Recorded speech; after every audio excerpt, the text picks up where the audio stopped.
વૃંદાવનની અંદર જઈને ગોપીઓને ને ગોવાળોને પૂછી લે કે ગોવર્ધન પર્વતના દર્શન કરાવો, અને પછી તું ગોવર્ધન જોઈ લે.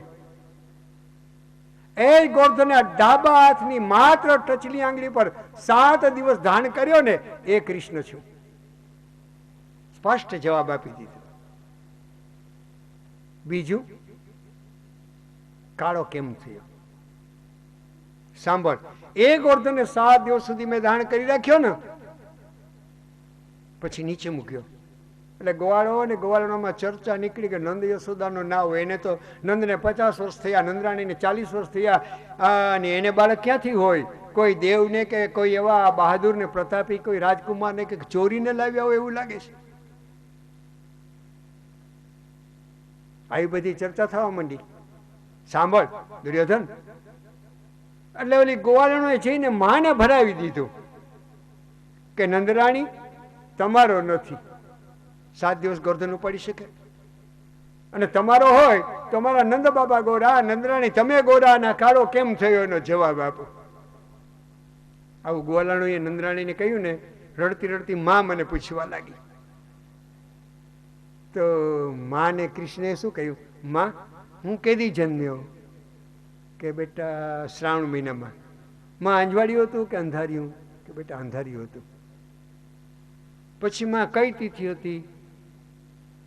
કે શ્રાવણ મહિનાની અંધારી આઠમ હતી. તો માં હું દિવસે જન્મ્યો કે રાતે? કે બેટા રાતે. રામ ક્યારે જન્મ્યા? દિવસે. રામે શું નક્કી કર્યું? કે સૂર્યવંશમાં જાય છે. કનૈયો કે મારે ચંદ્રવંશમાં જવું. રામ કે દિવસે જન્મીશ. કનૈયો કે રાતે જન્મવું. રામ કે સૂર્યને હું દર્શન આપી અને એના પર કૃપા કરીશ. કનૈયો કે ચંદ્રને દર્શન આપીને કૃપા કરીશ. રામ કે એક પત્ની વ્રત પાલન કરીશ. કનૈયો કે કોઈને ના નહીં, જેને સભામાં આવવું એ આવે. એ રામ અને કૃષ્ણ હકીકત છે. તો ગોવાળો માને કહેતી, માને પૂછ્યું કે કઈ તિથિ હતી? કે અંધારી આઠમ હતી. કેટલીક રાત ગઈ હતી? કે બેટા હું 12 વાગ્યા સુધી જાગી, પછી મને ઊંઘ આવી ગઈ. મેલમાં અંજવાળું હતું ને, ચંદ્ર ઉગ્યો હતો કે નહીં? અંજવાળું હતું. કે બેટા કાળી કાળી રાત હતી ને અંધારું હતું. શ્રાવણ વદ આઠમ કી રૈન સુહાની, તમે સાંભળો ને, આવી સુંદર રાત્રિ હતી અને અંધારું હતું. જા ગોવાળોને જઈને કહી દે કે કાળી કાળી શ્રાવણ મહિનાની અંધારી આઠમની રાત્રિ આવ્યો ને એટલે મારો દીકરો કાળો થયો, બાકી હતો ગોરો. રાતનું અંધારું લાગી ગયું ને એટલે શ્યામ થયો. જ્યાં બહાર નીકળ્યા કૃષ્ણ કનૈયા, તો ગોવાળોને પૂછ્યું, કનૈયા તમે કેમ થયા કાળા? કે હતો તો ગોરો ગોરો, પણ આંખમાં કાજળ આંજી આંજી નજર કરીને તમારા આંખનું કાજળ લાગી ગયું, માટે કાળો થયો. આવો જવાબ આપ્યો. વળી આગળ ગયા તો દાવ મળ્યા અને અંગૂઠો બતાવ્યો. એટલે કાળો છે, ગોરો નથી, ભલે ને ગમે એટલા કૂદકા મારે. હું એ તને પૂછું છું કે નંદ ને યશોદાનો હોય તો ગોરો થાય, જો હું કેવો ગોરો, તું કાળો કેમ થયો? જો મોટા ભાઈ વધારે બગબગ કરતા નહીં, બે ભાઈ ઝઘડો થઈ જાય. જો પેલા ગોવાળો ન સાંભળે ને, એમ તમને સાચી વાત કહું કે કાળી નાગને નાથવા યમુનાજીમાં કોણ પડ્યું? કનૈયા તું. યમુનાજીના નીર ગોરા ગોરા કે શ્યામ શ્યામ? ગંગા જેવા ગોરા નહીં, શ્યામ શ્યામ. તો તને પૂછીને દાવીને કહી દે છે કે મારો ભાઈ કનૈયો હતો ગોરો ગોરો, પણ કાળી નાગને નાથવા શ્યામ શ્યામ જન્મ પડ્યો અને યમુનાની શ્યામળતા લાગી ગઈ એટલે શ્યામ થયો. પછી એકવાર રાધે ને કનૈયા એકાંતમાં નૃત્ય કરતા હતા અને વારે વારે રાધે શ્યામ શ્યામ કનૈયાના દેહ સામે નજર કરીને પછી ગોરા ગોરા પોતાના દેહ સામે નજર કરે. ઠાકોરજીને થયું કે આજે કંઈક રાધેના મનમાં ચંચળતા આવી છે, એટલે રાધાને સામું જોયું. એટલે રાધે કનૈયાનો હાથ પકડ્યો. કૃષ્ણ બોલો રાધે, કહી દો કેવું હોય. જુઓ વિધાતાએ કેવી જોડી બનાવી. કનૈયો કે બોલવામાં શું ખોટ જાય, સારું જ બોલે, બહુ સુંદર, અતિ સુંદર. પણ રાધાની હિંમત ન થઈ, તમે કે હું આમ પૂછવાની, ખરેખર પૂછવાની ઈચ્છા હતી. પછી કે કૃષ્ણ જોડી કેવી શોભે? કે આરીસો હોય તો ખબર પડે. કનૈયો ઠીક. કનૈયા હું કેવી બની? પછી પૂછ્યો કે ગોરી ગોરી. તો નાથ તમે કાળા કેમ થયા? રાધાએ પ્રશ્ન પૂછ્યો. છેલ્લે તમે શ્યામ કેમ થયા? તમે ગોરા ગોરા થયા તો જોડી કેવી શોભે? હવે રાધાએ પ્રશ્ન કર્યા. કૃષ્ણે શું જવાબ આપ્યો? સાંભળ રાધે, શ્યામની અંદરની બાજુમાં ગોરો રંગ જ શોભે. આપણે રંગોળી કરતા હોય અને કલર મેચિંગ કરતા હોય, તમે જોજો ડાર્ક કલરમાંથી જે દેખાતો હોય ને એની આગળ ખુલતો પીળો કે સફેદ કે એ જ શોભ્યો. જ્યારે મકાને કલર કરવો હોય ને તો કલર મેચિંગ આર્કિટેક્ટ આગળ આપણે જાય ને, કનૈયો શું કહે? સાંભળી લે રાધે,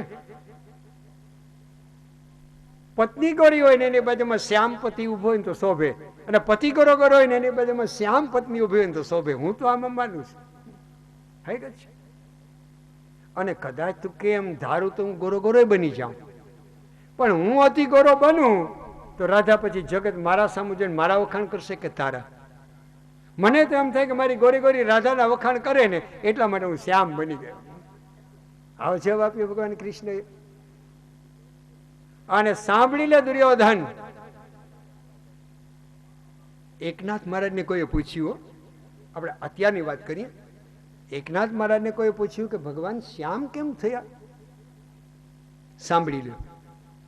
ભગવાન શ્યામ એટલા માટે થયા, એને ગીતામાં વચન આપ્યું છે કે પાપીમાં પાપી હોય ને પાપના પોટલા બાંધ્યા હોય છતાંય મારે શરણે આવે, એના પાપ સ્વીકારી લઈશ અને એને નિષ્પાપ બનાવીશ. 7મા અધ્યાયમાં એક શ્લોક આવે છે, હું 2-3 વાર બોલી ગયો છું.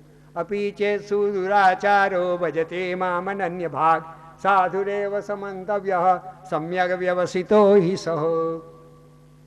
ભલે ને કોઈ પાપી હોય ને પાપના પોટલા બાંધ્યા હોય, પણ મને પ્રેમ કરવા માટે એટલે મારો જ છે કનો એમ કરીને એના પાપ લઈ લે. એટલે એકનાથ સભામાં સાંભળતા હતા એને કહેવા લાગ્યા કે મારાને તમારા જેવા ભક્તિ કરી અને એના બદલામાં બિચારો દયાળુ કનૈયો પ્રસન્ન થયો અને કે માગો માગો, એટલે પાપના કાળા કાળા પોટલા દઈ દીધા ને એટલે એ શ્યામ બની ગયા. હકીકત છે. અને દુર્યોધનને કહ્યું, સાંભળ દુર્યોધન, આજ તું પૂછે છે કે શ્યામ કેમ થયા, પણ યાદ રાખજે જન્મ્યો ત્યારે ગોરો ગોરો હતો, પણ જ્યારે ગોલોકમાંથી આવતો હતો એટલે મેં નક્કી કર્યું કે મારે કૌરવનો કાળ થઈને જવું છે. કૃષ્ણ કનૈયા લાલ કી. કૌરવનો ને તારો કાળ થઈને આવ્યો ને એટલે કાળો થઈને આવ્યો છે. આમ મોઢું ફેરીને વિરાટ રૂપ લીધું, એટલું તેજ પ્રગટ થયું શરીરમાંથી અને બધાની આંખો વિચારી. દુર્યોધન બોલો દોડો ને કેદ કરો. સેનાપતિ કે આંખ જ ખુલતી નથી, કોણ કોને કેદ કરે? આવું ભગવાને રૂપ લીધું અને ત્યાંથી ભગવાન નીકળ્યા, સૌમ્ય બની ગયા. આંધળા ધૃતરાષ્ટ્રની બાજુમાં એનો બોડીગાર્ડ પેરેગીર સંજય બેઠો હતો. એને કાનમાં ધૃતરાષ્ટ્રને બધું સંભળાયું, જે રૂપ લીધું હતું ને જોઈને. એ રૂપનું વર્ણન સાંભળીને આંધળો ધ્રુજવા માંડ્યો તો મારા દીકરા મર્યા. કારણ સંજયને સંભળાયું કે એ ભગવાનના હજારો મુખ દેખાણા ને એમાં કૌરવો એની દાઢ નીચે ચવાચા હતા. જંભે દધમાં, હા, દાઢ નીચે ચવાતા હતા. અને ધ્રુજવા માંડ્યો. એને રોકો, એને મનાવો, એને રાજી કરો, એને 56 ભોગ ખવડાવો. આપણે 56 ભોગ બનાવ્યા રાજ રજવાડા માટેથી. સંજય મને કૃષ્ણ આગળ લઈ જાઓ. એટલે સંજય ઉભા થઈને કૃષ્ણ આગળ લઈ ગયા અને હાથ જોડ્યા. મહારાજ, સભાની અંદર કોઈ પ્રસ્તાવ માન્ય થાય, કોઈ અમાન્ય થાય, આ તો રાજસભા છે, નારાજ ન થાવ. 56 ભોગ બનાવ્યા છે, જમી લો, આપણે ફરીથી પ્રસ્તાવની ચર્ચા કરશું. ત્યારે કૃષ્ણે શું જવાબ આપ્યો? આજ કાકા મને ભૂખ નથી. અને આગળ ચાલવા માંડ્યા. તો દ્રોણાચાર્ય મળ્યા અને એમ તો ત્રિકાળ સંધ્યા કરવા વાળો બ્રાહ્મણ છે, મારે ઘરે જમશે. મહારાજ પધારશો? ગુરુજી માફ કરો, આજ મને ભોગ નથી. એ પ્રસંગ શું બતાવે છે? ભગવાનના દર્શન કરવા કઈ બ્રાહ્મણો જે ઇજારો નથી. પ્રેમ કરે એને પ્રેમ પુરુષોત્તમ મળે, ભક્તિ કરે ને ભગવાન મળે. પછી આગળ ચાલ્યા અને કોઈને નજરમાં ન આવે એવી રીતે દોડીને છટકી ગયા. અને ક્યાં ગયા? જ્યાં યમુનાના કિનારા ઉપર વિદુર ને સલભા ઝૂંપડામાં હરે કૃષ્ણ હરે કૃષ્ણ હરે કૃષ્ણ સંકીર્તન કરે ત્યાં પૂરી ગયા. બંગલા નહોતા ને ચાંપ નહોતી, નકર તો બેલ વગાડે ભગવાન. પણ ઊભા, ક્યારે દરવાજો ખુલે, ક્યારે દરવાજો ખુલે, ક્યારે દરવાજો ખુલે. પણ વિદુર ને સલભાનું સંકીર્તન તો સાંજ સુધી ચાલે, ખૂટે જ નહીં, ખૂટે જ નહીં. તો કમરે હાથ દીધા. ઠાકોરજી આમ નમી ગયા અને થાકી ગયા. ભક્ત ભક્તિ કરતા નથી થાકતા અને ભગવાન દર્શન દેવા આવ્યા અને થાકી ગયા. વિચાર કરો કેવો પ્રસંગ કહેવાય. એવી ભક્તિ કરવી જોઈએ. અને પછી તો ભગવાનની ધીરજ ખૂટી. Krishna is knocking the door. દરવાજા પર ઠપ ઠપ ઠપ અવાજ કરવા માંડ્યા. પણ કોણ સાંભળે?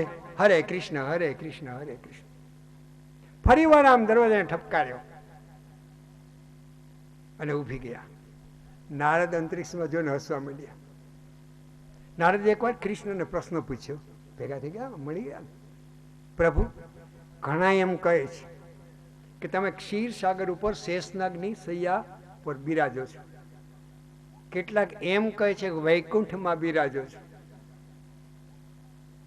કેટલાક એમ કહે છે કે સમાધિમાં બેઠેલા યોગીના હૃદયમાં પુરાઈ જાવ છો. સાચું સરનામું આપશો? નારદે પૂછ્યું. તો કૃષ્ણ શું બોલ્યા? નાહમ વસામી વૈકુંઠે યોગિનામ હૃદયે ન ચ ગાયંતી યત્ર મદ ભક્તા તત્ર તિષ્ઠામિ નારદ. નાહમ વસામી વૈકુંઠે. વૈકુંઠમાં રહેતો નથી. સ્પષ્ટ કહી દીધો ભગવાને. વૈકુંઠમાં જવાનો વિચાર કરતા નહીં. નરસિંહ મહેતાએ તો કહ્યું ને કે વૈષ્ણવ જન તો મુક્તિ ન માગે, માગે જન્મો જન્મ ભક્તિ રે. અહીંયા જ પટકાવવાનું માગજો અને જન્મ જન્મ તારી ભક્તિ કરું. માનવ બનીને ભગવાનની ભક્તિ કરવામાં જે મજા છે એ ભગવાનના સ્વરૂપમાં મળી જવાથી મજા નથી. હકીકત છે. પછી તો વાત પૂરી થઈ ગઈ. કોઈ સેવક નથી રહેતો ને કોઈ સ્વામી નથી રહેતો. પણ સેવક બનીને સેવા કરવામાં જે આનંદ આવે એ સ્વામીના હૃદયમાં પ્રવેશ કરવાથી આનંદ નથી. નાહમ વસામી વૈકુંઠે. વૈકુંઠમાં નથી રહેતો. યોગી નામ હૃદય ન છો. યોગીના હૃદયમાં નથી હું રહેતો. પણ મારા લાડીલા ભક્તો મારા નામનું સંકીર્તન કરીને પ્રેમથી મને યાદ કરતા હોય તસ્ત્ર તિષ્ઠામિ નારદ. ત્યાં ઊભો ઊભો હું ગુપ્ત રીતે સાંભળતો હું આજે ઊભી ગયા ભગવાનો વિદુરના ઝૂંપડા ઉપર. અને ત્રીજી વાર દરવાજો ખટખટાયો અને સલભાનો હાથ પકડીને વિદુર બોલ્યા, દેવી દરવાજો કોઈ આવ્યું, દરવાજો ખોલો. સલભા જ્યાં દરવાજો ખોલે ત્યાં દ્વારિકાધીશ કી. વાણી અટકી ગયો.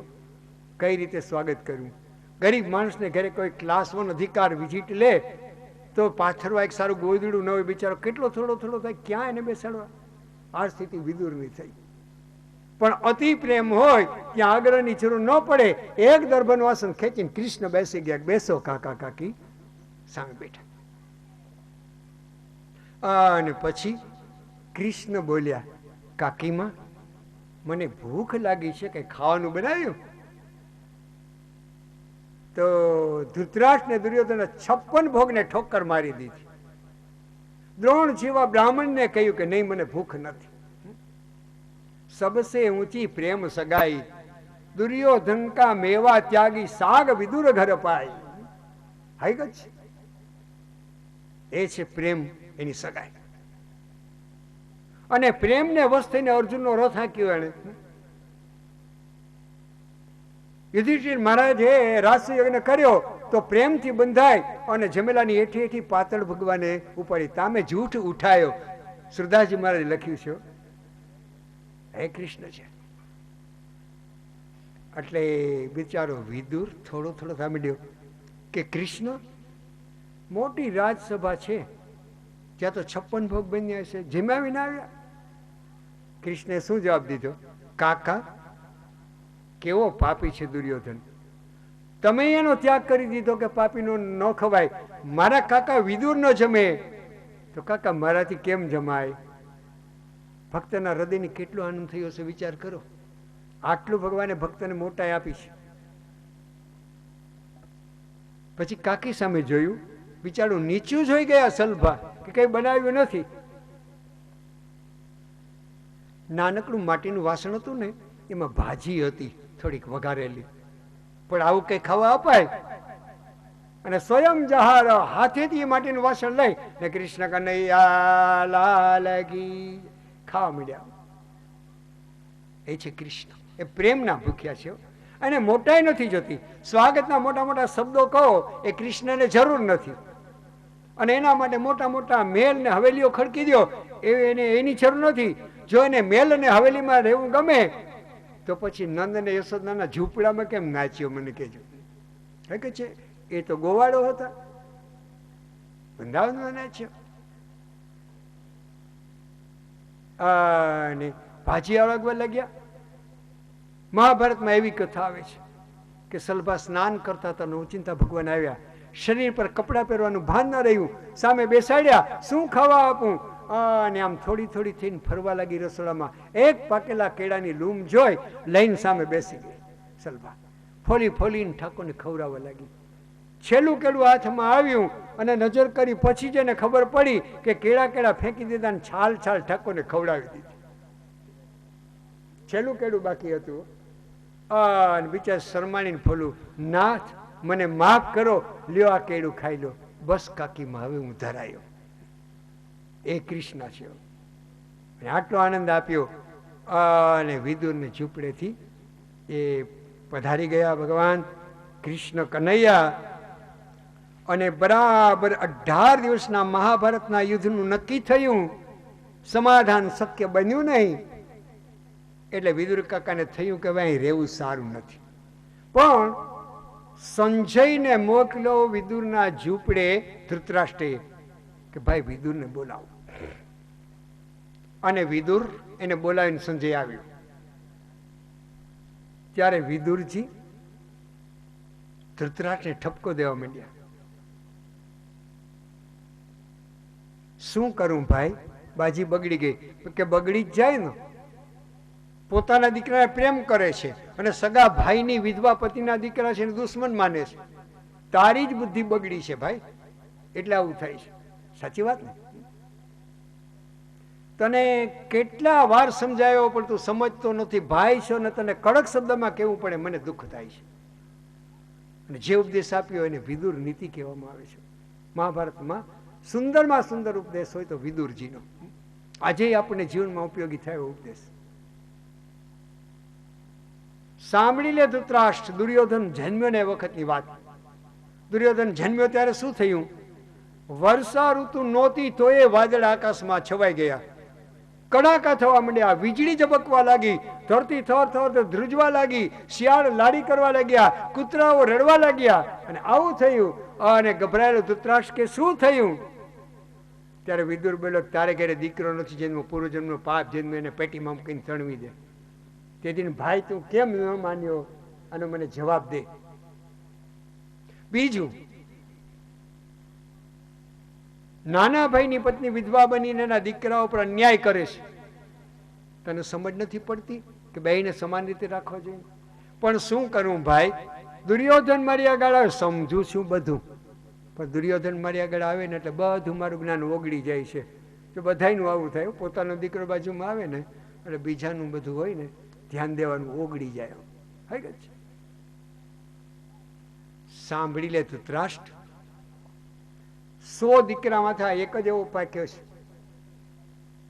આખા કુળનો નાશ કરશે. સાંભળ ધૃતરાષ્ટ્ર, શરીરનું કોઈ અંગ સડી જાય અને ડોક્ટરની દવાને મલ્લમપટ્ટીથી મટે નહીં તો એટલો ભાગ કાપી નાખવો જોઈએ મમતાનો ત્યાગ કરીને. અને ન કાપે તો આખું શરીર સડી જાય. એમ એક જ દીકરાથી આખા કુળનો ત્યાગ થાય. એના કરતા આને ઠોકર મારી દે. ધિક્કાર છે તારા જીવનને, તું એને મમતા કઈ દીકરો માને છે. તારા રાજમહેલમાં બાપની માં ને બા બે જીવે છે. બાપ અને માં કોણ? ધૃતરાષ્ટ્રે પૂછ્યું. કે મમતા એ પાપની માં છે. બરાબર? મમતા એમ અને પાપ એ બાપ છે. એટલે પાપ જન્મ છે. દીકરા પ્રત્યેની મમતા.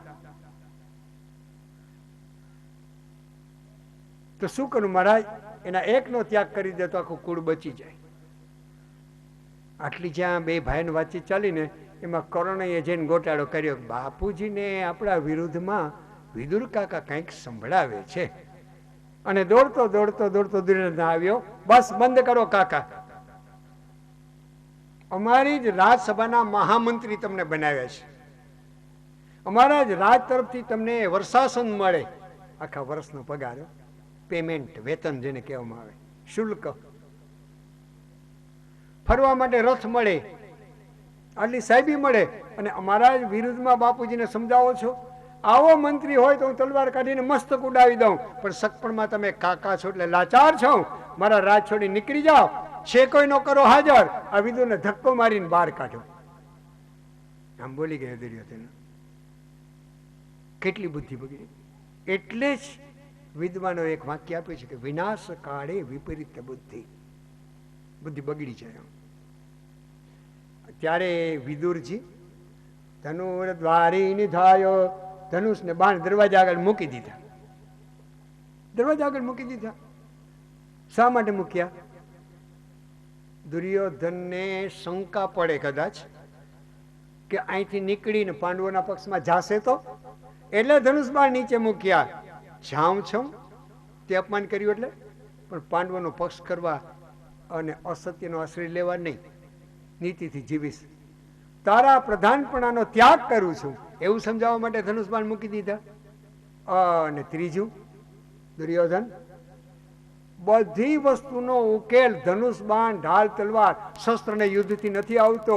શસ્ત્રથી જ્યારે હલ ન થાય ત્યારે શાસ્ત્રનો વિચાર કરવો જોઈએ, એ સમજાવવા માટે ધનુષ બાણ મૂકી દીધું. અને વિદુરજી નીકળી ગયા. વિદુરની સામે દુર્યોધન નજરે ન કરી શકે. વિદુર કોણ તમને ખબર છે? સાક્ષાત યમરાજનો અવતાર છે. ગુસ્સો કરીને દુર્યોધન સામે નજર કરે તો દુર્યોધન રાખનું પૂતળું બની જાય અને બળીને ભસ્મ થઈ જાય. પણ મરવા માટે જન્મ્યો છે, મારે નાહકનું મારા તપને વેડફી નાખવું, આ વિચાર કર્યા. અને ધનુર્દ્વારી નિધાય, ધનુષ બાણ દ્વાર ઉપર મૂકી અને નીકળી ગયા. ક્યાં નીકળ્યા? યાત્રા કરવા માટે નીકળ્યા. અને યાત્રા કોને કહેવાય? યાતિ ત્રાતિ ઇતિસા યાત્રા. જીવને તારે નામ યાત્રા કહેવાય. આજકાલ આપણે યાત્રા કરવા નથી જતા, પણ જાત્રા કરવા જઈએ છીએ. હકીકત છે, તમને હું બધી વાત કરું. એક તો વોલ્વો ગાડી તૈયાર હોય, ફર્સ્ટ ક્લાસ બસ, અને એમાં અંદર કંટાળો આવે તો ટીવી એ હોય. પછી એમાં આપણે પૂછીએ કે ભાઈ હા બેટ સમય જમવાનું, સવારે નાસ્તોય ખરો, પછી સવારે અને 4 વાગે ચાય ખરો. હા, તો યાત્રામાં આવીએ. અને પછી અહીંથી આપણે મથુરાના ચોબાને ટપા લઈને લખી નાખીએ કે આ નંબરની બસમાં આવીએ છીએ, અમારો 10 જણાનું આખું મંડળ છે, એને માટે સરસ મજાના રહેવાના ઉતારા અને ખાવા પીવાનું, એ તીર્થના ગોર કહેવાય. એને આવું ચિંધાય નહીં, ટપાલ લખે, એની યાત્રા કહેવાય. બરાબર, આવી રીતે જાત્રા એ જાય. અને પછી ગમે એવી પરિસ્થિતિ હોય, પવિત્ર હોય કે અપવિત્ર, ને ગંગા ને એમના જેવા જલમાં સ્નાન કરીએ. આપણે આમ ડોલડાલ જવું હોય ને બરોબર, અને યમુના કિનારે હોય, એક બાલટી ભરી બહાર મૂકી અને પછી જવાય. અને આપણે નિત્ય કર્મ કરી કુદરતી હાજતે જઈને આવીએ, હાથ ધોઈ એ બાલટીથી નાહી લેવાય, સ્નાન કરે ને પછી યમુનામાં પડાય. કોઈ નિયમ પાડે છે ભાઈ યાત્રાનો? તમે કહેજો. આ નિયમ હોય. મોઢામાં પાન ચાવતા ચાવતા કોઈ દિન તીર્થના જલમાં ના ઉતરાય. મોઢું બગડેલું હોય ને આમ તીર્થના જલમાં ઉતરી મોઢામાં જલ લઈને એમાં કોગળા ના કરાય. યાત્રા કેમ કરાય? વિદુરે કરી. એમ સુંદર યાત્રા કરી છે. વિદુરજીના સુંદર પ્રસંગ છે. અને યાત્રા માટે નીકળી પડ્યા છે. બરાબર યાત્રા કરતે કરતે કરતે કરતે કરતે વિદુરજી મહારાજ દક્ષિણ ભારતની યાત્રા કરી, દ્વારિકાની યાત્રા કરી. એમ કરતે કરતે કરતે ગંડકીમાં સ્નાન કર્યું, અવધમાં રામ જન્મભૂમિના દર્શન કર્યા, અને સરયુમાં સ્નાન કર્યું, લક્ષ્મણ ઝુલ્લા, હરિદ્વાર, ઋષિકેશ, ગંગોત્રી યાત્રા કરતે કરતે પ્રયાગરાજમાં આવ્યા, ત્યાં સ્નાન કર્યું. પછી કાશી વિશ્વનાથના દર્શન કર્યા, અભિષેક કર્યો અને ગોકુળનો રસ્તો લીધો. પેલા વેલા મથુરા આવ્યું, ભગવાન કૃષ્ણના જન્મભૂમિ દર્શન કર્યા. ત્યાંથી આવ્યા બરાબર ગોકુલિયા ગામની નજીકની યમુનાને કિનારે નજર કરી અને સુવાળી સુવાળી રેતી યમુનાને કિનારે અને આંખ ભરાણી. આ એ જ યમુનાનો કિનારો ને સુવાડી સોડી કે વાલુકા ને રેતી છે, જ્યાં જ મારા ઈષ્ટદેવ કનૈયા ખુલ્લા પગે મૃદુ પદે પશુપાંગ જાય, મૃદુ મૃદુ કોમળ કોમળ પગલી ભરી અને પશુઓને ચરાવ્યા છે. એના ચરણ પડેલા છે ને એની ચરણ રજ છે, ઉપરનું વસ્ત્ર કાઢી નાખ્યું અને કૃષ્ણ કનૈયા લાલ કી ચરણ રજમાં આડોટવા માંડ્યા અને ચરણ ધૂલી મસ્તક ઉપર લગાડી. યમુનામાં સ્નાન કર્યું, એક કદમના વૃક્ષ નીચે બેસી ગયા. હૃદયમાં એવો ભાવ જાગ્યો કે ભગવાનનો કોઈ લાડીલો ભક્ત મળી જાય તો મને કૃષ્ણના ચરિત્ર સંભળાવે અને હૃદયને ઠંડક થાય. એવામાં આ બાજુ શું બન્યું, તમને મેં એકવાર કીધું તો આમ હાથ કરું, આપણે ક્યાં આવવાનું? હસ્તિનાપુરમાં. વિદુર નીકળી ગયા ને. વિદુરજી જેવી પવિત્ર વ્યક્તિ કૌરવના મંડળમાં બિરાજતી હોય તો યુદ્ધ થાય નહીં ને કોઈનું મૃત્યુ થાય નહીં. હકીકત છે. તમને એક કહું, મેવાડના રાણાએ મીરાનું અપમાન કર્યું, ત્યારથી આજ દિવસ સુધી મેવાડમાં દુષ્કાળ પડે છે. હકીકત છે. અને રામાયણની અંદર રાવણે વિભૂષણનું અપમાન કર્યું ને નીકળી ગયો, પછી જ લંકાના કાંગરા ટપ ટપ પડવા માંડ્યા ને યુદ્ધ થયું. અને આજે દુર્યોધને વિદુરનું અપમાન કર્યું ને નીકળી ગયા, એટલે જ કૌરવોની દુર્દશા થઈ. કોઈ પણ સંત પુરુષ એનું અપમાન ન કરો. હકીકત છે. અને ગોકુળિયા ગામ યમુનામાં સ્નાન કર્યું, રમણ રેતી માથે ચડાવી, કદમના વૃક્ષ નીચે બેસી ગયા. કોઈ ભગવાનનો લાડીલો ભક્ત મળે ને કૃષ્ણ કથા કરે તો કેવો આનંદ આવે. પણ આ બાજુ શું બન્યું, વિદુર નીકળી ગયા પછી કૌરવ પાંડવોને ઝઘડો થયો અને કુરુક્ષેત્રના મેદાનમાં 18 દિવસના યુદ્ધનું નક્કી થયું. માગસર સુદ 11 જેને આપણે ગીતા જયંતિ કહી તે યુદ્ધનો પહેલો દિવસ છે અને ત્યાંથી માંડીને 18 દિવસનું યુદ્ધ થયું. 10 દિવસ લડી કૌરવના પક્ષમાં રહી અને ભીષ્મ પડ્યા, 5 દિવસ લડીને દ્રોણ પડ્યા, એટલે 15, 16 ને 17, 2 દિવસ કર્ણ લડ્યો, 18મે દિવસે સવારથી બપોર સુધી મામા શલ્ય લડ્યા અને હાફ એન્ડ લાસ્ટ ડે છેલ્લો અડધો દિવસ દુર્યોધન લડ્યો અને ભીમભાઈએ ગદા મારી અને પૂરું થયું. યજ્ઞ કર્યો કે મારે દુકડું નહીં, હવે હું વિસર્જન કરતો જાઉં. યાદવોને બ્રાહ્મણોનો શાપ થયો. ભગવાને પ્રભાસ તીર્થની અંદર મોકલ્યા યાદવોને. યાદવો માહે માહે ઝઘડી અને સમાપ્ત થયા. દાઉજી શેષ નાગ બનીને પધારી ગયા. ભગવાન કૃષ્ણ ધરતીનો ત્યાગ કરવાનો વિચાર કરતે કરતે કરતે કરતે સોમનાથ મહાદેવ સુધી આવ્યા. આટલામાં ક્યાંય સરસ્વતી નદી છે, એટલે સ્નાન કરી લઉં, એટલે પ્રાચીને પીપળે ગયા. સરસ્વતી નદીમાં સ્નાન કરી ત્યાં બેઠા. એ જ વખતે ગંગા કિનારે આશ્રમ કરી અને તપશ્ચર્યા કરતા ઋષિ મૈત્રેય યાત્રા કરવા નીકળ્યા અને પ્રાચીને પીપળે આવ્યો તો કૃષ્ણના દર્શન થઈ ગયા. આ બાજુ દ્વારિકામાંથી ઉદ્ધવજી ભગવાનનો વિરોધ સહન ન કરી શક્યા અને દોડતે દોડતે આવ્યા પ્રાચીને પીપળે. હવે તમે મને કહેજો, પ્રાચીને પીપળે કેટલી વ્યક્તિ ભેગી થઈ? 3. એક કૃષ્ણ, બીજા મૈત્રેય અને ત્રીજા ઉદ્ધવ. પગ પકડાય ઉદ્ધવે, નાથ મને લાગે છે કે દ્વારિકાના દરિયામાં તોફાન ઉપડીને દ્વારિકાને ડૂબાડી દેશે. અરે નાથ મોટા મોટા મોજા ઉછળે અને ધરતી થર થર થર ધ્રુજે, ગરમ ગરમ વાયુ આવવા લાગ્યો, દિવસે ઉલ્કાઓ ખરતી હોય લાગે, ટપ ટપ સોનાના કાંગરા પડવા માંડ્યા. હા ઉદ્ધવ, ડૂબી જવા માટે જે બહાર નીકળી તે તો ડૂબી જાય ને.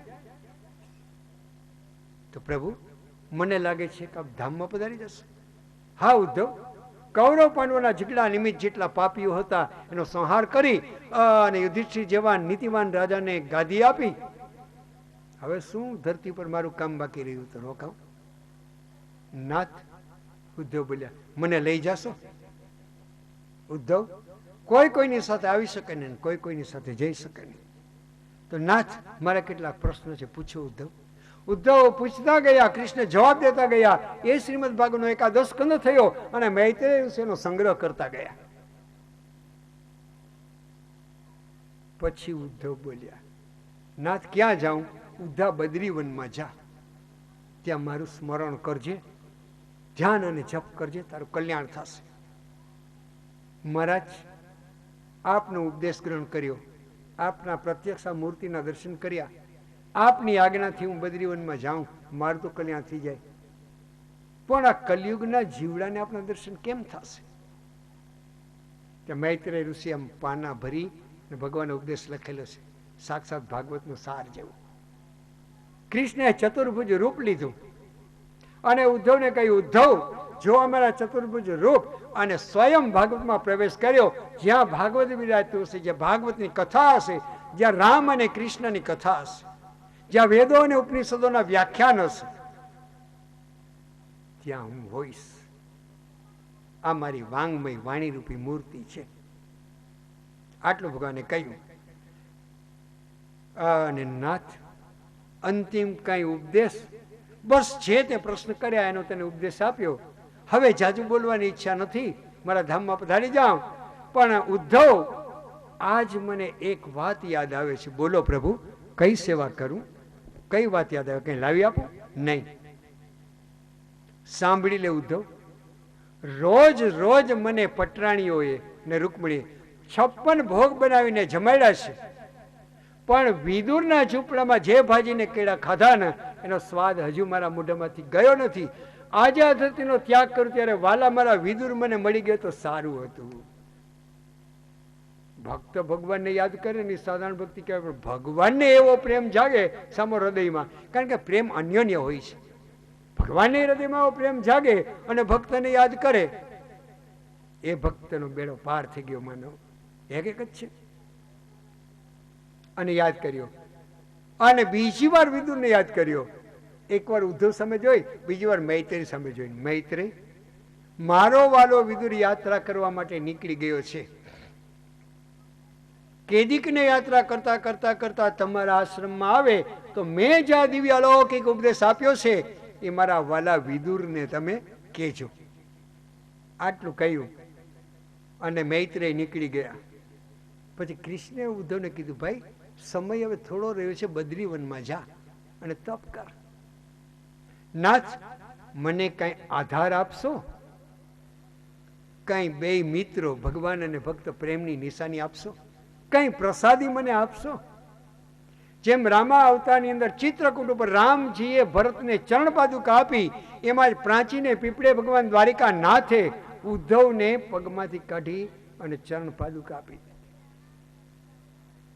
અને ઉદ્ધવ મસ્તક ઉપર પધરાવી, કૃષ્ણની સ્તુતિ કરીને પીઠ ફેરવી વિદાય થયા.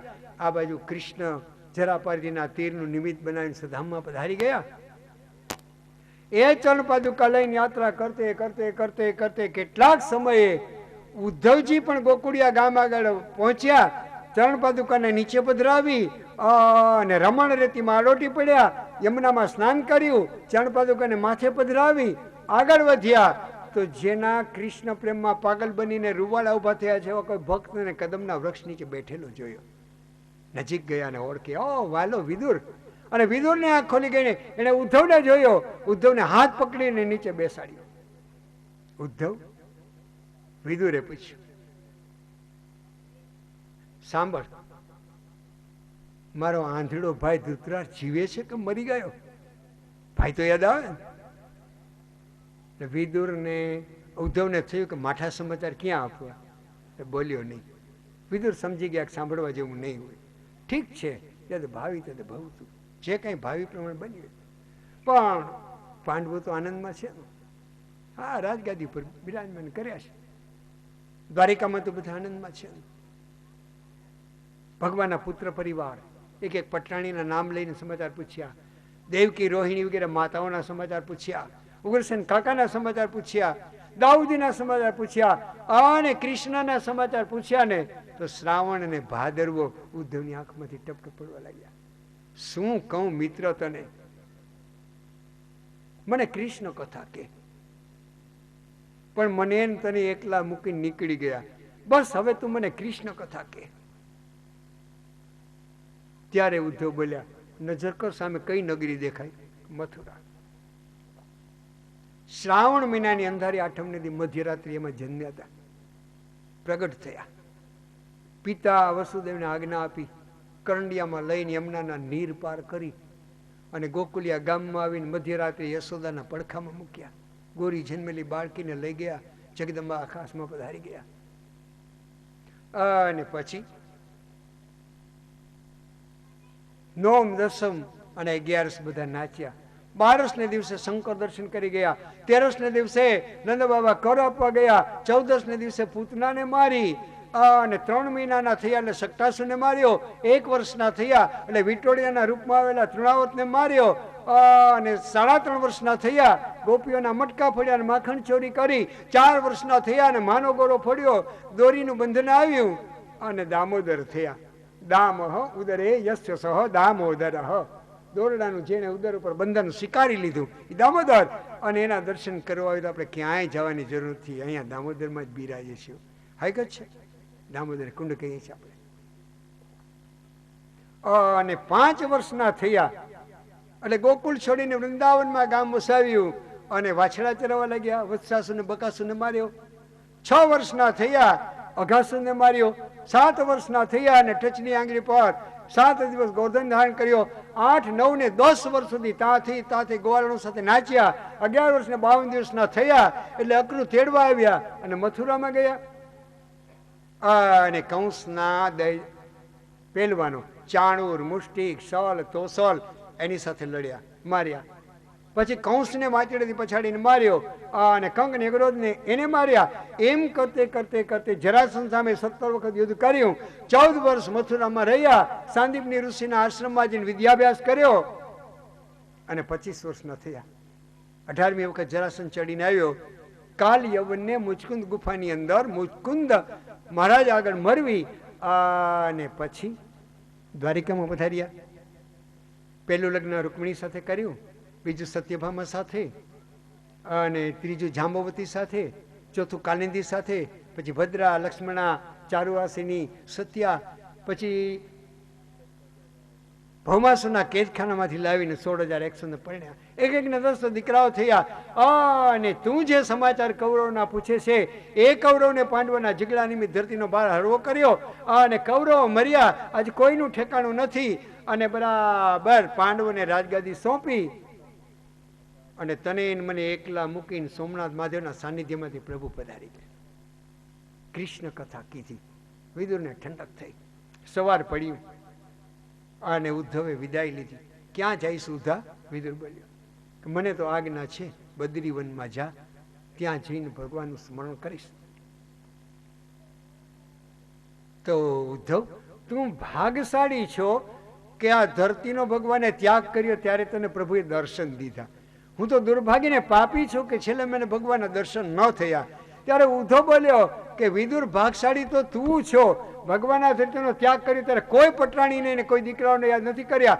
2 વાર તને યાદ કર્યો છે વિદુર. એ જ્ઞાન મને કહીશ તને જે કૃષ્ણે કહ્યું કે હું તો ક્ષત્રિય છું, મને અધિકાર નથી. પણ મૈત્રેયને ભલામણ કરી છે વિદુર. મૈત્રેય તમને ઉપદેશ આપશે. ત્યાંથી 2 જુદા પડ્યા અને ઉદ્ધવ આવ્યા બદ્રીવનમાં અને બરાબર વિદુરજી આવ્યા ચાલતે ચાલતે મૈત્રેયના આશ્રમમાં. સ્નાન કર્યું, થોડું ધ્યાન કર્યું, મૈત્રેયની સામે ગોઠવાઈ ગયા. મહારાજ આજ્ઞા આપો, રજા આપો તો કેટલાક પ્રશ્ન કરવા છે, પૂછો વિદુરજી. એટલે વિદુરે પ્રશ્ન કર્યા છે. વિદુરવાચ સુખાય કર્માણિ કરોતિ લોકો ન તૈઃ સુખમ વાન્યદુપારમં વા વિંદેત ભૂયસ્તત એવ દુઃખમ યદત્ર યોક્તમ ભગવાન વદેન્નઃ. સુખાય કર્માણિ કરોતિ લોકો. વિદુરે શું પૂછ્યું? બધા માનવ સુખ મેળવવા જ પ્રયાસ કરતા હોય. સુખાય કર્માણી કરોતી લોકો. કોઈ જીવ હોય છે દુઃખ મેળવવા પ્રયાસ કરે, બધાને સુખ જોઈએ છે. જીવ માત્ર મૈત્રેય ઋષિ સુખ મેળવવા માટે તેને કર્મ કરે છે, છતાં એને કાયમનું સુખ મળતું નથી. અને દુઃખ કોઈ દિન જીવનમાં ન આવે ને કાયમ માટે હાંકી કાઢવાનો પુરુષાર્થ કરે છે, પણ કાયમ માટે દુઃખ જીવનમાંથી જતું નથી. આવું કેમ બનતું હશે? કે સાંભળો વિદુર, બ્રહ્માજીની સૃષ્ટિ જ ગુણ દોષથી ભરેલી છે, સુખ ને દુઃખથી ભરેલી છે. પણ એટલામાં વિદુરને સંતોષ થાય? ના મહારાજ, તો આવી સૃષ્ટિનું સર્જન કરવાની ભગવાનને જરૂર કેમ પડી? સાંભળી લો વિદુર, ભગવાને સંકલ્પ કર્યો કે એકમાંથી અનેક રૂપે પ્રગટ થાવ, એટલે આ સૃષ્ટિ બની. તમે એમ કહો છો કે ભગવાને સંકલ્પ કર્યો, તો ભગવાન તો નિરંજન છે, નિરાકાર છે, એમાં સંકલ્પ નથી, એ નિર્વિકલ્પ છે ભગવાન તો, એમાં કઈ સંકલ્પ જ નથી. તો ભગવાનના મનમાં સંકલ્પ ક્યાંથી આવે? અને હકીકત છે. આ સિદ્ધાંત સમજાવવા બ્રહ્મસૂત્રોમાં વિદ્વાનો એક દ્રષ્ટાંત આપે છે. એક કુંવારી કન્યા હતી, લાડગોડમાં ઉજરી હતી, અને સારું સારું ખાવાનું જોઈ, કોઈ દિન સારું ના બન્યું તો મોઢું બગડી જાય. અને એમાં એક દિન માએ ગુવાનું શાક બનાવ્યું તો થાળી બધી ઊભી થઈ ગઈ, થાળી મૂકી. માં કે બેટા મને ખબર નહીં, હવે કોઈ દિન ઘરમાં નહીં બનાવું. એ દીકરીના લગ્ન થયા, સાસરે ગઈ, ગર્ભવતી બની, બાળક થવાનો સમય આવ્યો. માને થયું લે નજીક જ છે ને વેવાઈનું ઘર, દીકરીના થોડા સંભાળ લેતી આવું. અને માં આવી તો વેવાણને ઘરે વેવાણ આવે તો જમવામાં તો કઈ બાકી હોય નહીં, મિષ્ટાન પકવાન બનાવ્યા, પણ શાક કઈ ના મળ્યું ને વેવાણને, એટલે જોગાનું જો ગુવાનું જ શાક બનાવ્યું. આવું હતું. અને ખાવા બેઠા, અને પેલી દીકરી ગુવાનું શાક જોઈને થાળી બધી ઊભી થઈ જાય, આટલી લાડકી ની ચાગલી, 3 વાટકા ગુવાનું શાક ખાઈ ગઈ. માને આશ્ચર્ય થયું. એકાંત મળ્યું એટલે માએ પૂછ્યું કેમ બેટા? ખરેખર માં મને ગુવાનું શાક ભાવતું નથી, પણ આ બાળક ઉદરમાં આવ્યું ને ત્યારથી કેમ જાણે મને ગુવાનું શાક બહુ ભાવે છે. એનું કારણ, જે બાળક માના ઉદરમાં આવ્યું એના પૂર્વજન્મની અંદર એને ગુવાનો સ્વાદ લેવાના વ્યસન હતા અને ભાવતું. બાળકના મનનો વિચાર માના મનમાં પ્રગટ થાય, એમ સૃષ્ટિનો પ્રલય થાય અને બધા જીવડાને ઉદરમાં લઈને બેઠા હોય ભગવાન, એ ઉદરમાં રહેલા જીવડાને બાળવવાનો ઈચ્છા થાય ને, એટલે ભગવાનને એમ થાય કે એકોહમ ભવશ્યામ પ્રજાએ. તો એ નિર્વિકલ્પ છે, એના એનો તો સંકલ્પ ના હોય. પણ મારા ને તમારા જેવા પ્રલયકારે જે પાપ ને પુણ્ય લઈને પડેલા જીવડા છે ને, એનું મન ભેગું થાય ને ભગવાનમાં મન જેવી વસ્તુ આવે. અને સૃષ્ટિની કથા કરી, 24 તત્વો થયા, અહંકાર થયો, એના 3 વિભાગ થયા, પેલું મહત્તત્વ થયું. અને કેટલાક એમ કહે છે કે પ્રકૃતિ પ્રગટ થઈને પછી એમાંથી મહત્તત્વ થયું. કોઈ 24 તત્વ કહે છે, કોઈ 26 તત્વ કહે છે. મહત્તત્વમાંથી અહંકાર થયો, એના 3 વિભાગ થયા, સાત્વિક અહંકાર, રાજસિક અહંકાર અને તામસિક અહંકાર. તામસ અહંકારની અંદરથી 5 મહાભૂત થયા, આકાશ, વાયુ, જલ, પૃથ્વી અને અગ્નિ, જેનાથી દેહ બને. રાજસિક અહંકારમાંથી 5 કર્મેન્દ્રિય અને 5 જ્ઞાનેન્દ્રિયો થઈ. સાત્વિક અહંકારની અંદરથી 10 ઇન્દ્રિયોને શક્તિ આપવા વાળા દેવતાઓ મન અને ચંદ્રમાં બન્યા. ભગવાને સંકલ્પ કર્યો એટલે તત્વો ભેગા થયા, 50 કરોડ યોજન વિસ્તાર વાળું બ્રહ્માંડ બન્યું. એમાં 14 લોક નિર્માણ થયા. સ્વયં ભગવાને પ્રવેશ કર્યો અને જે પ્રલય કાળે જીવડાને અંદર છુપાવેલા હતા બહાર કાઢી કાઢીને યથાયોગ્ય સ્થાને એને આપી દીધા. ત્યાર પછી એ સૃષ્ટિના આયુષ્ય પણ ભગવાને નક્કી કર્યા. સાંભળી લ્યો, પરીક્ષિતને સુખદેવજી મહારાજે ટકોર કરી. રાજન, તમે મને પ્રથમ સ્કંદ પૂરો કરતો હતો ત્યારે પૂછ્યું કે કલ્પ ને વિકલ્પ કોને કહેવાય? આજે એ જ કથા વિદુરને મૈત્રી સંભળાવે છે. બ્રહ્માજીનું પ્રાગટ્ય થયું. ક્ષીર સાગર ઉપર ભગવાન મહાવિષ્ણુ સાકાર બની અને શેષનાગની શૈયા પર બિરાજમાન થયા. અને ગોરા ગોરા આદ્ય શક્તિ મા જગદંબા મહાલક્ષ્મી એ ઠાકોરના ચરણને સ્પર્શ કરીને સેવા કરવા ગયા. એ સમયે પ્રભુના નાભીમાંથી કમળ થયું, એમાંથી બ્રહ્મા પ્રગટ થયા. એ બ્રહ્મા પ્રગટ થયા અને એ બ્રહ્મા પ્રગટ થયા એને કઈ સમજાયું નહીં. અહીંયા મને કોણે બેસાડી દીધો છે, મારે શું કરવું? એટલે બ્રહ્માજી એને થયું કે આ કમળ ઉપર બેઠો છું, મોટી મોટી નાળ છે, એટલે મારું સાચું ઘર આ નાળમાં અંદર ઉતરું ત્યાં ક્યાંક હશે. એટલે દેવતાઓના 100 વર્ષ પૂરા થાય ત્યાં સુધી અંધકારમાં ગોથા ખાધા, પણ તળિયું મળ્યું નહીં. ગભરાઈને બ્રહ્માજી બહાર આવ્યા. ચારે બાજુ આમ મુખ ફેર્યું, 4 મુખ થયા. હવે મારે શું કરવું આ સમજ માટે?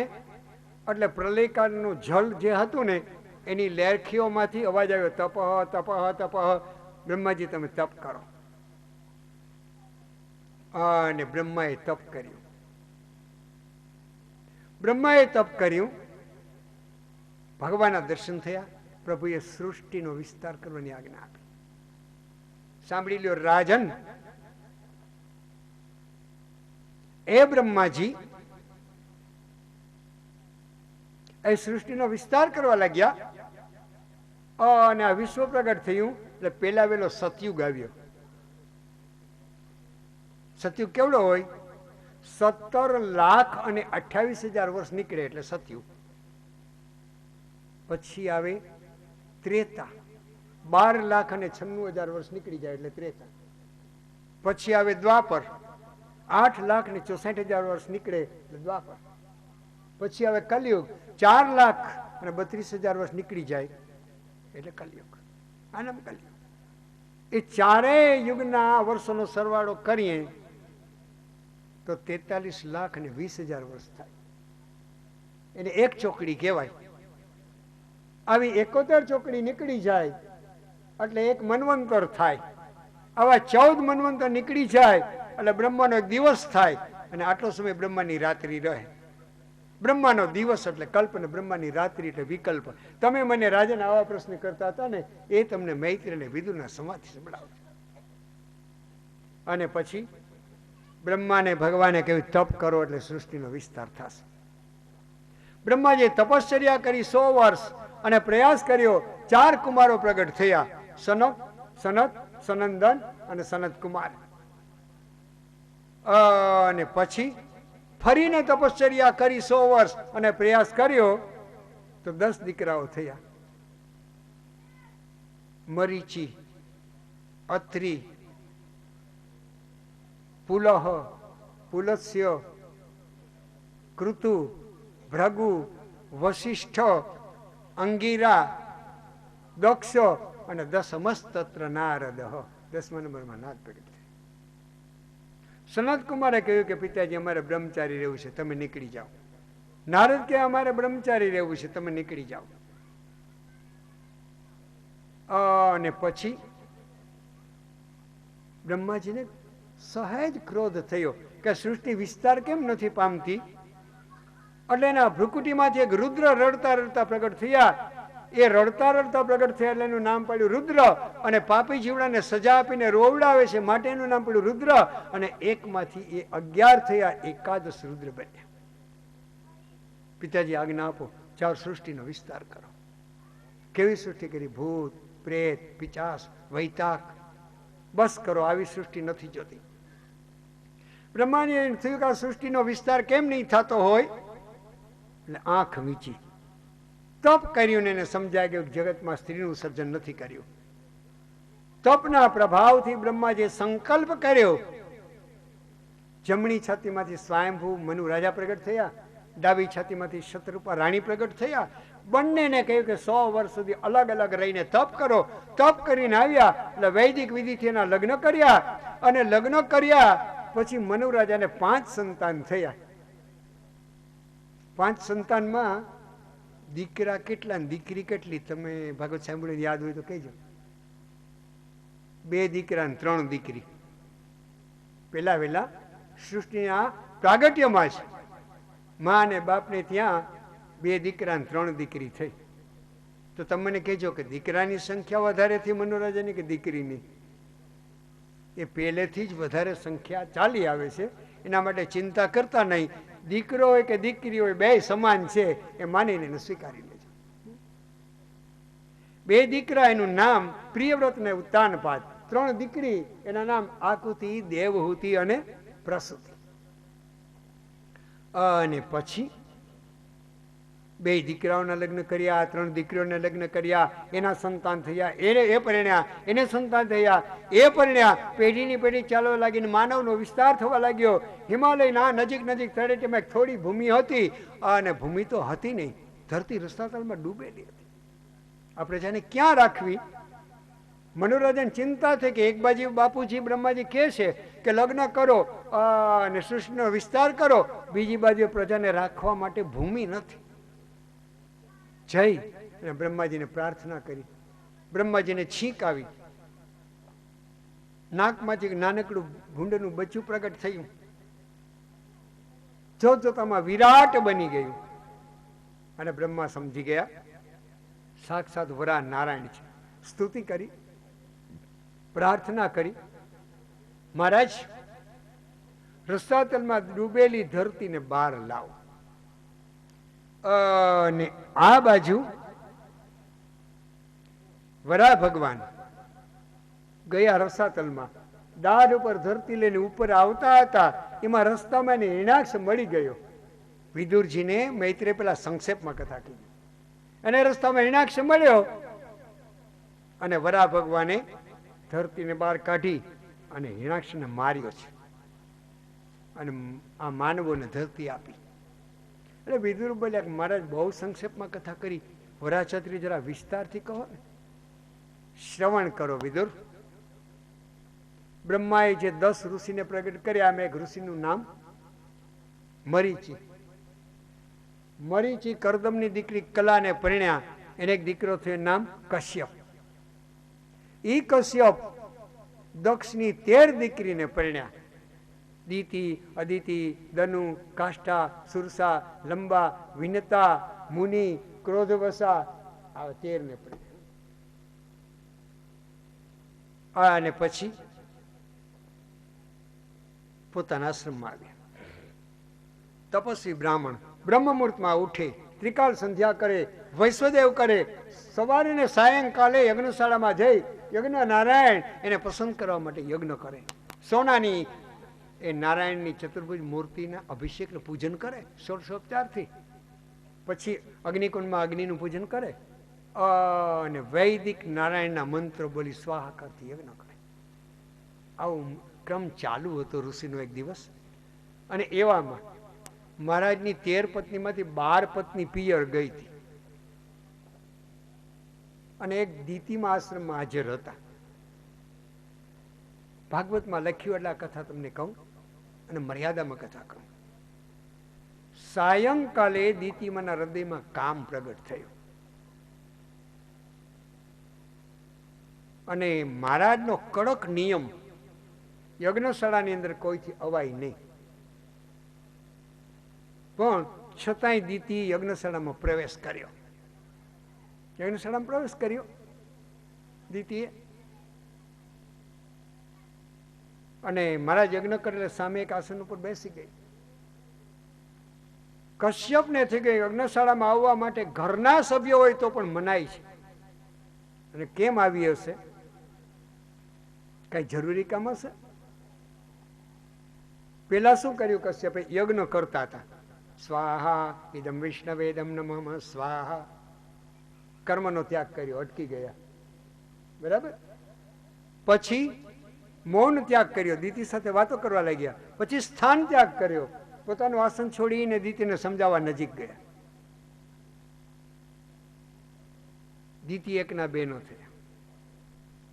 કશ્યપ કહેવા લાગ્યા કે માની ની છો, માની જાઓ. સાયંકાલે પ્રતિવ્રતા નારીએ પોતાના ઘર એના દરવાજાને બંધ કરીને બહાર જવાય નહીં. અને જુનાગઢ જેવું શહેર હોય ને એટલે મોટી મજા. રવિવારની રજા હોય ને એટલે થેપલા બનાવી લીધા કે જઈને ચા બનાવશું અને સાયંકાળે તાળું મારી અને પછી હરવાન ફરવા નીકળી જાય. પતિવ્રતા નારીએ સાયંકાલે ઘરનો ત્યાગ ન કરાય. દેવી તમારા હૃદયમાં કામ વ્યાપી ગયો છે, માની ની છો માની જાઓ. સાયંકાલે જે પતિને પત્ની દુર્વ્યવહાર કરે એના પતિને ઉદરની અંદર રાક્ષસી પ્રજા આવે, એટલા માટે તમારું મારું હિત છે, એમાં તમે માની જાઓ. અરે દેવી આગળ બોલ્યા છે, સાયંકાલે પશુપતિ નાથ ભગવાન શંકર પોઠિયા પર બિરાજમાન થઈ અને ગુપ્ત રીતે આ જગતની અંદર જોવા માટે નીકળે છે કે બધા ધર્મની મર્યાદાનું પાલન કરે છે કે નહીં, અને ન કરતા હોય સજા કરે છે. માટે કહું છું કે માની જાઓ. દેવી નદીમાં ઠંડા જલમાં સ્નાન કરો, ઘરમાં જઈને પવિત્ર વસ્ત્ર પહેરો, ઘરના દરવાજા ખોલી નાખો, વાળી ચોળીને સાફ કરો, નારાયણની મૂર્તિ આગળ દીપક પ્રગટાવો અને સ્તુતિ કરો. તમને કહું જગતમાં 4 પ્રકારની હઠ છે. કઈ કઈ?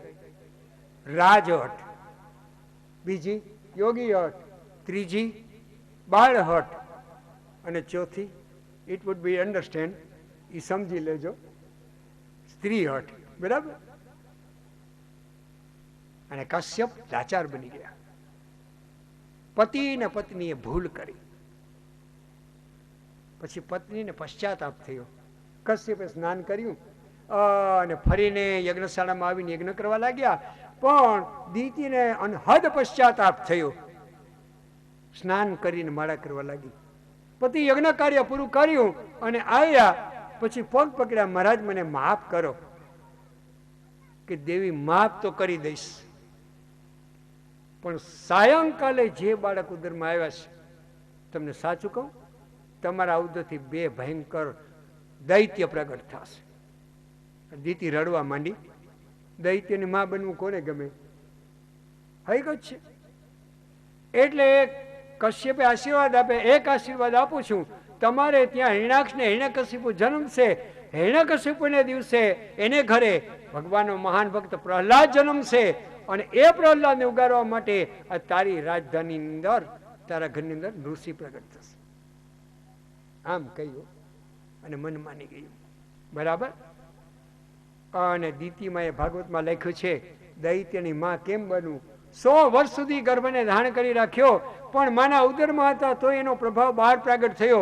ક્યારેક ક્યારેક ધરતીમાં હળવી ધ્રુજારી આવી જાય, ક્યારેક દિવસે ઉલ્કા ખરતા હોય એવું દેખાય, અને ક્યારેક ગરમ ગરમ વાયુ આવવા લાગે, વર્ષા ઋતુ ન હોય તો કાળે વાદળા થઈ જાય, વીજળી ઝબકે, અને મેઘ ગર્જના થાય, કૂતરા રડવા લાગે, શિયાળ રડવા લાગે. પછી દીતીમાએ બેયને જન્મ આપ્યો. ત્યાં તો શિયાળ ને કૂતરાઓ રડવા લાગ્યા, ધરતી ધ્રુજવા લાગી.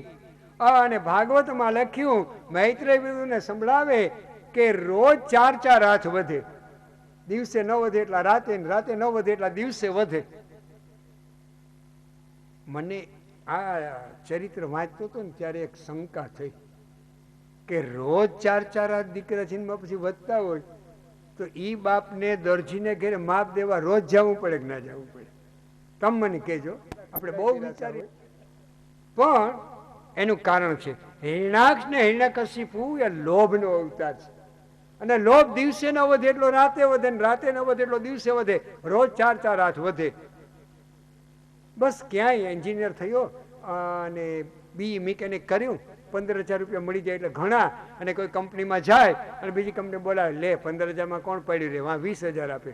લે અહીં 20,000માં કોણ પડ્યું લે, અહીં અડધી પેટી આપે, અહીં અડધી પેટીમાં કોણ પડ્યું લે, વાં તો એક પેટીને 25,000 આપે. એનું નામ હિરણાક્ષ ને હિરણ્યકશિપુ. એ લોભનો અવતાર છે. હકીકત છે. આવા દીકરાઓ પ્રગટ થયા. અને એમાં હિરણાક્ષ એને ધરતી પર સપાટો બોલાવ્યો. સાગર સુધીની ધરતીના રાજાઓને જીતી લીધા. ધરતી પર કોઈ રહ્યું નહીં. પછી વિચાર કર્યો કે હવે ક્યાંક બીજે જાઉં. એટલે 10 દિશાઓમાં દિગ્પાલોની જે નગરીઓ હતી, દિગ્પાલોને હરાવ્યા. એનાથી ઉપર જઈને 5 લોકપાલની નગરીમાં ગયો ને એને પણ હરાવ્યા બહાદુરે. અને એના પછી 3 મહિના નીકળી ગયા ને કોઈ લડવા વાળું મળ્યું નથી. લોહી ચટકા ભરવા લાગ્યું. કાં માર અને કાં મારવા વાળો દે, કાં બાંધ અને કાં બાંધવા વાળો દે. ઘણા આ દુનિયામાં એવા હોય, ખાધા પછી કોકના ઘરમાં ઝઘડો થાય, આવી ખટપટ ના કરે ત્યાં સુધી એને ખાધેલા રોટલા પચે નહીં. અને ઘણા એવા હોય, સાંજ પડે ને કોઈને ધોલ ધપાટ ન કરે અને ઝઘડો ન થાય તો એને રોટલા ના પચે. આવો હતો અને લોહી ચટકા ભરવા માંડ્યું. 3 મહિના ગયા અને મારા સમોવડીઓ મળ્યો નથી. ઓહ, મારા 1.25 શેર વિધાતાએ કોઈ પ્રગટ કરીને આ દુનિયામાં જન્મ આપ્યો જ નથી. કોઈ હશે બાકી? એમ વિચાર કરતા કરતા કરતા એને વરુણદેવ યાદ આવી ગયા.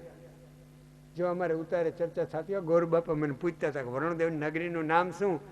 ભાગવતમાં તો વિભાવરી એવું આપ્યું છે, તમને બીજા શાસ્ત્રમાં કાંઈ મળે તો અભ્યાસ કરીને મને કહેજો. મારે ક્યાંય કથા બધું કહેવાનું થાય. હકીકત છે. તો ગોતી લેજો ને મને કહેજો મહેરબાની કરીને. વિચાર કર્યો કે વરુણદેવ સાથે ઝઘડો થયો નથી. લે બહુ જબરો છે, એની આગળ જાઉં. અને વરુણદેવની વિભાવરી નગરીમાં પ્રવેશ કર્યો. અને વરુણદેવે જોયું, આ ભયંકર અહીંયા આવી ગયો. મહારાજ આમ હાથ કરવા માંડ્યો, બહાદુર શિવો, આવો આસનપતિ નીચે રણ મેદાનમાં યુદ્ધ કરીએ, લઈ લો એક ગદા. હા કે તો પેલો મારી નાખે, હાથ કપાઈ જાય. ના કે તો નાક કપાય, કારણ કે હાર સ્વીકારી લીધી કહેવાય ને. છતાંય વરુણદેવે નક્કી કર્યું કે ઝઘડો કરવામાં તો માલ નથી. જુઓ ને ભાઈ, ખૂબ લડ્યા, હવે અમે એવું બધું છોડી દીધું છે. કાં મારી સાથે યુદ્ધ કરો અને કાં મને સંતોષ થાય એવો કોઈ લડવા વાળો બહાદુર પહેલવાન બતાવો. મારા સમોવડીઓ કોઈ નહીં હોય? ભાઈ શેરમાંથી સવા શેર તો જન્મેલો જ હોય, તો બતાવો અને કાં લડો. એક કામ કર, જો તને નારદજી મળી જાય ને તો તારો સવા શેર તને બતાવી દે. અને એમ કરતા બહાર નીકળ્યો, ત્યાં જ નારદજીના દર્શન થયા. લેવો, હજી તો સ્મરણ કર્યું તો નારદજીના દર્શન થયા. તો નારદ કે ભાઈ કોઈને જરૂર પડે ને એટલે હું તુરત જ પ્રગટ થઈ જાઉં ને એનું દુઃખ દૂર કરું. બોલ, તને શું મુશ્કેલી પડી? મને એક જવાબ આપો કે શેર માથે સવા શેર વિધાતા જન્મ આપે કે ના આપે? આપે જ. તો મારે માથે કોઈ સવા શેર હશે? અરે હોય જ. તો બતાવો મને. અરે મૂર્ખ, આ વરુણદેવની વિભાવરી નગરીમાં આવ્યો, 10 દિક્પાલ ને 5 લોકપાલની નગરી ફર્યો, તો અને યુદ્ધમાં સંતોષ આપે એવો તું ગોતવા બીજે નીકળ્યો, તારા ઘરમાં ચોરી કરવા ગયો. જ્યાં રસાતલની અંદર તારી થાપણ ધરતીને દાઢ ઉપર લઈને બહાર જઈશ, આવું કહી દીધું. અને નારદજીએ દેશી ભાષામાં કંઈ તો ભટકાડી દીધા, યોગ્ય ને યોગ્ય જગાએ. અને બરાબર પેલો પાતાલમાં જોવા લાગ્યો તો ધરતીને આમ દાઢ ઉપર લઈ અને ભગવાન વરા નારાયણ બાર બાર આવતા હતા. અને એવી રીતે એને જોયા અને વરાના રૂપમાં જોઈ અને પેલો શું બોલ્યો? જહાસ ચાહો વન ગોચરો મૃગ. મેં તો જાણ્યું હતું કે હાથીની સૂંઢ જેવો કોઈ પહેલવાન મને બતાવશે, અને નારજી મને ભૂંડડો બતાવી દીધો. ભૂંડ શબ્દ વાપર્યો ને, એ ભૂંડ. શું બોલ્યો? ગદા આધર કરી. જોઈ મારી ગદા, તારા મસ્તક ઉપર પડશે, તારી મસ્તક તૂટશે, એમાંથી લોહીની નદી વહેશે, ખોબા ભરી અને મારા પિતૃઓનું તર્પણ કરીશ. ભગવાન વરાય વિચાર કર્યો, જો બોલું જવાબ આપું ને તો ધરતી પડી જાય, એટલે આમ સંકેત કર્યો, ઉપર આવે પછી તને જવાબ આપું. એમ કરતા કરતા સાગરમાંથી ધરતી બહાર કાઢી અને બ્રહ્માજીને મનુરાજાને અર્પણ કરી અને પછી વરાહ ભગવાન 4 પગે ઊભી અને શરીરને ધ્રુજાવ્યું. તેમાંથી રૂવાડા નીચે ખર્યા, એ દર્ભ થઈને ઉગી ગયા, જેને આપણે યજ્ઞમાં ઉપયોગ કરીએ. અને શરીરમાંથી પસીનાના બિંદુ ટપક્યા, એમાંથી તોલ થયા, જેનો આપણે યજ્ઞમાં ઉપયોગ કરીએ છીએ. અને પેલો બોલ્યો હતો ને, જહાસ ચાહો વન ગોચરો મૃગ. જંગલમાં ભટકવા વાળો એક જંગલી ભૂંડળો મને નારદે બતાવ્યો. એનો જવાબ શું આપ્યો વરા ભગવાને? સત્યમ વયમ વનગોચરા મૃગ. તું બોલે સાચું છે, હું જંગલમાં ભટકવા વાળો ભૂંડળો છું, પણ યાદ રાખ, ગામડાની અંદર ગલીએ ગલીએ માનવના લાકડીનો માર ખાઈ ખાઈ અને ટાઢા ટુકડા ખાવા વાળા તારા જેવા કૂતરાને ગોતવા નીકળ્યો છું. આ જવાબ આપી દીધો, તારા જેવા કૂતરાને ગોતું છું. અને પછી તો ભયંકર યુદ્ધ થઈ ગયું. બે સમસામા મેદાને પડી ગયા અને બરાબર હિરણાક્ષએ ભગવાનને ગદા મારી. ભગવાન ગદાને એમાંથી છટકી ગયા, ચૂકવી દીધી. પછી પ્રભુએ ગદા મારી તો હિરણાક્ષે ગદા સામે આમ ગદા મારીને રોકી દીધી. ફરીને પ્રભુએ ગદા મારી તો હિરણાક્ષે એવો પ્રહાર કર્યો, ભગવાન વરાહ નારાયણના હાથમાંથી ગદા છટકી ગોળ ગોળ ઘુમરી ખાઈ નીચે પડી ગઈ. બ્રહ્મા ને દેવતાઓ થરથર કાંપવા લાગ્યા, પ્રભુ આ દુષ્ટ પાપીને રમાડોમાં. સાયંકાળ થશે તો આ સાયંકાલે દુષ્ટ છે એની શક્તિ વધી જશે. અને પછી વરાહને થયું, હાથમાંથી ગદા પડી અને હિરણાક્ષને થયું કે આના આગળથી તો ગદા પડી ગઈ, મારા હાથમાં ગદા છે, હવે તો બાજી મારા હાથમાં છે, એક મસ્તકમાં મારી દઉં. દોડતો દોડતો ગદા મારવા માટે ગયો હિરણાક્ષ. એની જ સાથે